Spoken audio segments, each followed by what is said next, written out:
How do you grow your business? How do you prepare for the future? Someone said, innovate or die. But what does that actually mean? Some years ago, I came across a helpful framework developed by Mckinsey. It's called the Three Horizons framework. I have found this tool to be great when you are looking at your future strategy and looking at what innovations you want to focus on. Let me explain the framework, and let me do that by using Uber as an example.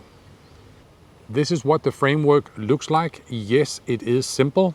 On the x-axis you have time, on the y-axis you have value, and then you have the three horizons. Let me explain them one by one. In Horizon 1, your focus is on the current business, your existing products and services. How can you improve those? Maybe you're adding features to an existing model. Maybe you're creating an upgraded version of what you have. You might also be looking at how you can do things faster and reduce your cost. For Uber, there will be the standard ride-sharing app that we all know. Most of us have it on our phone. You can book a car with a driver that will take you from A to B, and everything is done through the app, including payment. Now, is that the exact same app as it was when it came out years ago? No, it has evolved. The app itself has been improved, but also you have more options. Now you have Uber X, Uber Comfort, Uber Black, and some other Ubers, and they will keep adding more and developing that. That is the current business. Let's look at Horizon 2. In Horizon 2, you are focused on developing new businesses, building on what you already have. You might extend some technologies or capabilities you have into new markets or new products.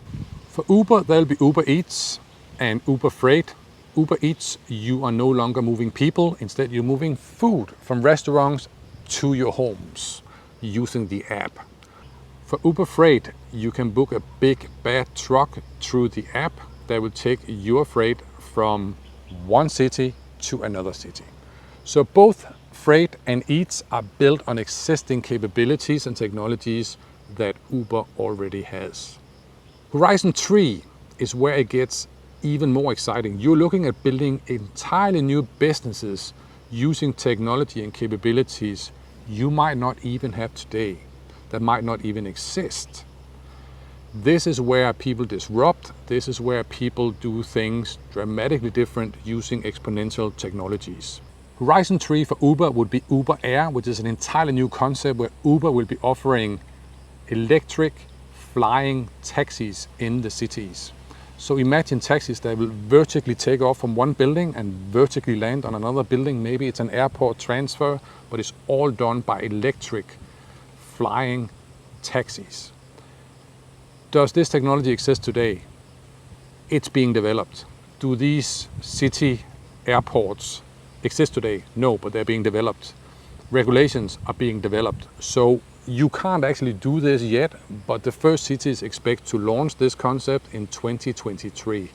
So Horizon 3, new technologies, new business concepts, and of course the risk is higher in Horizon 3. So what's the challenge? Many companies get stuck in Horizon 1, spending 99% of their time defending what they have, executing their daily business, and attending to the daily firefights. That will not prepare you well enough for the future. So how much time should you spend on the three horizons? When Eric Schmidt was the CEO at Google, he suggested 70% resources and time spent on Horizon 1, 20% on Horizon 2, and 10% on Horizon 3. Now, is the 70, 20, and 10 a rule? No, it's a guideline. But the point is, you want to book the time, you want to book the people, get in a room, sit down and look at the three horizons and go through it and ask yourself, where do we want to be? Where can we be? And how do we create a map that will take us there? Because if you do not disrupt yourself, someone else will, and they will kick your butt, and it's going to be painful. My name is Tomas Bay, and I will be back. Boom.